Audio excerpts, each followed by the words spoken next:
नमस्कार काव्य रसिकांनो. आज फेब्रुवारी महिन्याची सुरुवात झाली आहे, म्हणजेच प्रेमाचा महिना. म्हणूनच आपली आजची कविता देखील प्रेमावर असणार आहे.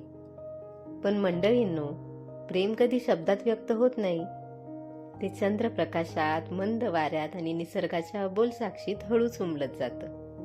ही कविता नाही, ही आहे निसर्गाच्या कुशीत न बोलल्या गेलेल्या प्रेमाची शांत हळवी साक्ष. कवितेला सुरुवात करूयात. अंधाऱ्या राती चांदण्यांची बरसात असावी.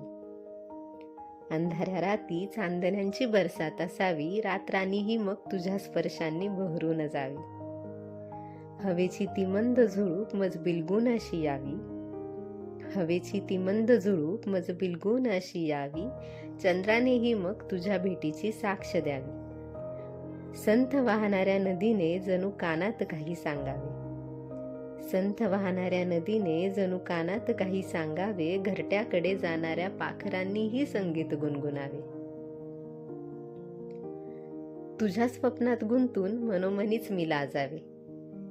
तुझ्या स्वप्नात गुंतून मनोमनीच मी लाजावे, वेलीवरच्या त्या फुलांनीही मग मला पाहून हसावे. माझ्या सवे ही सारी निशा निसर्गानेही जागावे. माझ्या सवे ही सारी निशा निसर्गानेही जागावे, अन पाहता तुझ समोर क्षणांनी देखील क्षणभर थांबावे. माझ्या सवे ही सारी निशा निसर्गानेही जागावे, अन पाहता तुझ समोर क्षणांनी देखील क्षणभर थांबावे.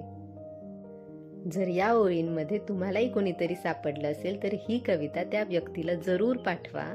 आपलं अबोल प्रेम व्यक्त करा आणि लाईक, शेअर, सबस्क्राईब जरूर करा. धन्यवाद.